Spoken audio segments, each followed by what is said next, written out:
Have you guys ever had any tooth trouble? Awful dental disasters? Well, I'm terrified of the dentist, so that's what we're discussing today. First off, real quick, I hope you don't hear it. Sometimes you can hear the cicadas outside because it's early September and they get loud. They get loud outside sometimes. Hopefully I can edit that out, but I may not be able to. But now that we've got past that, let's get into, hey, what you drawing? Today, this picture is essentially one that I thought turned out really cute. I really wanted to draw like a cute couples thing with the knight, and the character is supposed to be his partner. I think this turned out really cute. I just wanted to step out of my comfort zone and draw something with multiple characters in it for once. And I really, really like how this turned out. I think it looks very cute and very sweet. And I scoured for a reference for something like really cute like that, and I ended up finding one, and I'm very happy with it, and it just makes me absolutely happy. But that's really about all behind the picture today. So with that, let's get into the story.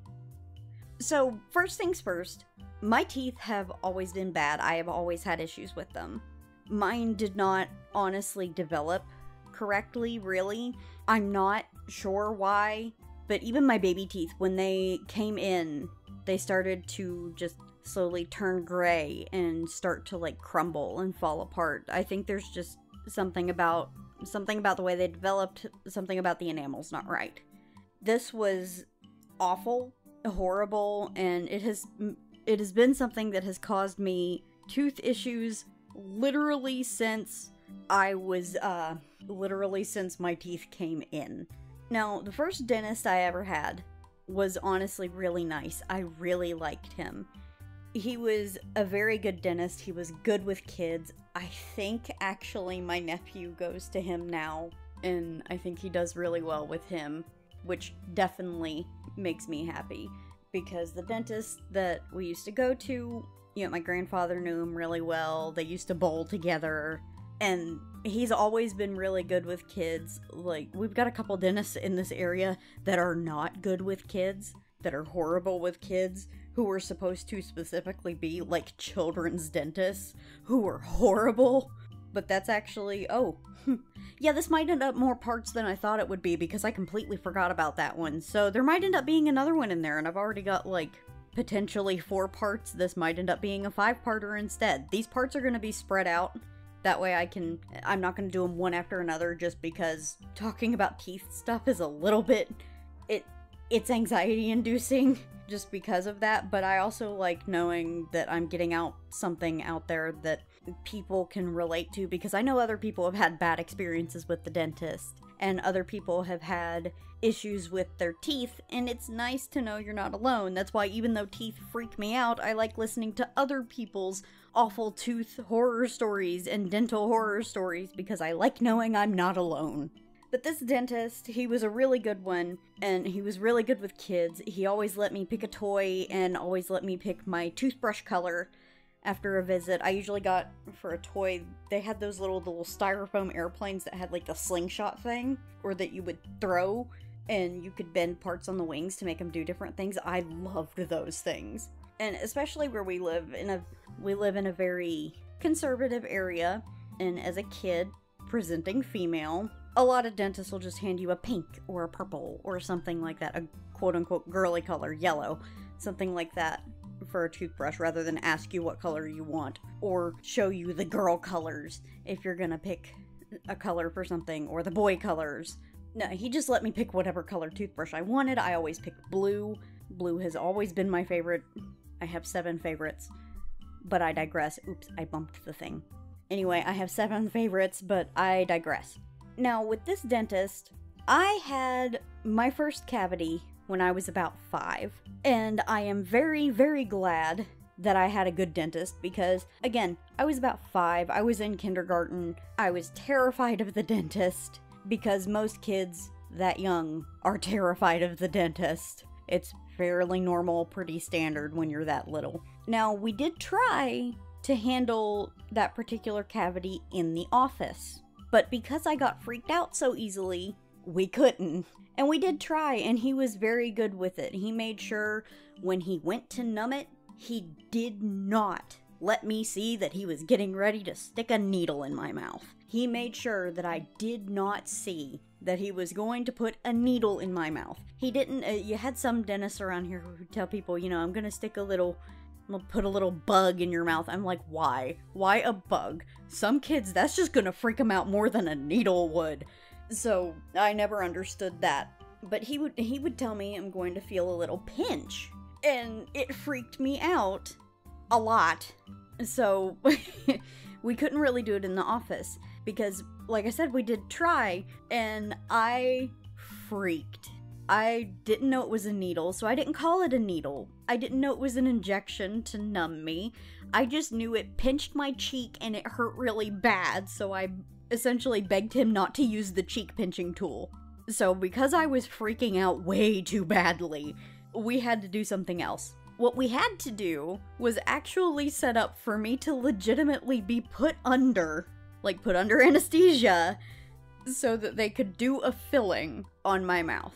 Now, I am freaked out by teeth, and this is why this is necessary. To this day, I am terrified of the dentist and all of that so badly that essentially I have to about be gassed for a cleaning. And laughing gas does not work on me. Nitrous does not work on me the way it does other people. For other people, it makes them loopy. For me, no, it just kind of makes my brain go out of control to the point where I couldn't be able to focus enough to get up out of the chair if I wanted to. And I do usually want to, I just know to stay put. And my brain cannot wrap the thing around actually getting up because I don't stay on that subject long enough to try. So I will say that once I was put under, I think from what I understand it went really well. You know, when you don't have a kid to calm down, stuff like that's going to go faster and go a little bit easier. But I do know that, and I don't remember why or what happened. My grandmother might know, I might have to ask her at one point. But I do know that at one point I did wake up in the middle of it. I don't remember very much. I do remember attention being drawn to it. And being told, you know, it's okay, go back to sleep, we're almost done. And I'm 5 and I'm sleepy, so my entire reaction is, okay. And then I go back to sleep. Now, this was not the first time, no, this was the first time, but it was not the last time that I actually woke up at one point when I was under anesthesia for a procedure. Now, funnily enough, the other one was also tooth-related. Thankfully, because I have had an organ removed. So I'm glad it wasn't that one. But I will say anesthesia is very weird for me. I may have to do a bit of its own story time about anesthesia and the way it affects me. And if I do, I'm going to go over it a little bit here. But if I do an entire story time, then it's just something that I'll touch on later. It's something I'll do later. But essentially, I don't go under immediately like most people do. I know most people get kind of loopy, you can tell when it hits them. For me, that's not how it works. I just kind of start to feel a little bit sleepy, but I don't get loopy. And it takes me a while to actually go under. It's like when I had my organ removed. I'm just gonna phrase it that way. I'll have to do a story time about that one on its own, because that was a whole mess in and of itself. When they went to put me under for that, you know, they start the anesthesia, and then they start to kind of wheel you, you know, they start the IV and all that in the anesthesia, and then they kind of wheel you back to the OR, to the operating room. At one point, when they were taking me, when they were wheeling me back there, I guess I blinked and my eyes just didn't come back open, because suddenly my eyes are closed and I don't remember closing them. At least not, like, closing them and laying my head back or anything like that. No, I just blinked and they didn't open again. And I do remember distinctly remember listening to them talk and them counting and moving me from the bed I was on to the operating table. And then I do know that they, like, secured my arms and legs, because I can distinctly remember before I actually slipped under them, like, strapping my arms down or something like that. And then I went under. But when I come out of anesthesia even, I just kind of pop, wake back up. And that's how it was with this. I woke back up so quick that I don't even remember anybody being in the room at the moment when I woke up. When I'm like 5, I still have those sticky things on my chest to monitor the little sensors and heart monitor thingies. Like, they're still there, and I remember really hating when those had to come off because it hurt. But I came out of it really quick, too, which was weird in and of itself, because I'd heard people talk about things being loopy. I may have to, with permission, tell the story of a couple of things my mother and my sister have dealt with under anesthesia, because they're very entertaining, very funny. Especially my sister.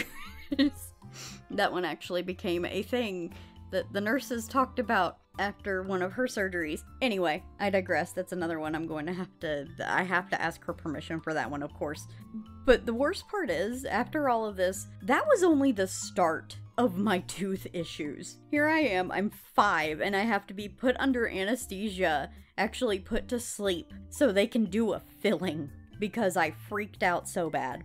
Because, again, I'm only 5 and I'm having a filling done. And that doesn't do well, especially for a kid with sensory issues, undiagnosed sensory issues at the time. You know, getting that bad pinch in your cheek, the cheek pinching tool as I like to call it. And it was the start of issues I had with my teeth that went on and still go on. Like, I'll get into the whole thing as we go on with everything, but know that, like, we had this. We also have the horrible, awful abscess and the awful dentist that I had who dealt with that abscess when I was like 9. And then we had essentially awful abscess take 2. Like, the first one was with baby teeth. The second one it was the adult version, the permanent version of the same daggone tooth. And it was awful, and it was horribly abscessed. And then there was the wisdom teeth, because that one was fun in and of itself. And then I ended up actually having to have several teeth just gone, removed. So that's why this is going to be a multi-part thing. I am about, as of saying this, I'm about 15 minutes into this recording. I am going to stop here with this and break it into parts just because all of the other parts are too long to condense them with this. So I will be coming back with some more tooth issues and tooth problems because it was awful, and I essentially have an entire lifetime of bad tooth stories. But I am going to leave it here. So have you guys had any horrible tooth issues or horrible issues with the dentist? Have any of you had them be like long-running, consistent issues no matter what you do? Because I would love to not be alone in this, because it's so frustrating and so just it was so distressing throughout my whole life, and I'm still dealing with it. I'm still dealing with it to this day. But if you do, please share down below.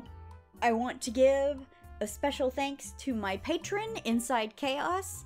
It's been close to a month now, and I am still floored that I have a patron, and I am very happy. I'm still working on planning how I'm going to do the changes going forward to my Patreon, because I am going to change some things up, make things a bit better, more enticing, more interesting. But I think that's it for today. So please let me know if you've dealt with anything like this, and if you want to hear the rest of the stories, make sure you subscribe so you can hang around and hear them. And thank you guys so much for watching, and I will see you guys next time. Bye!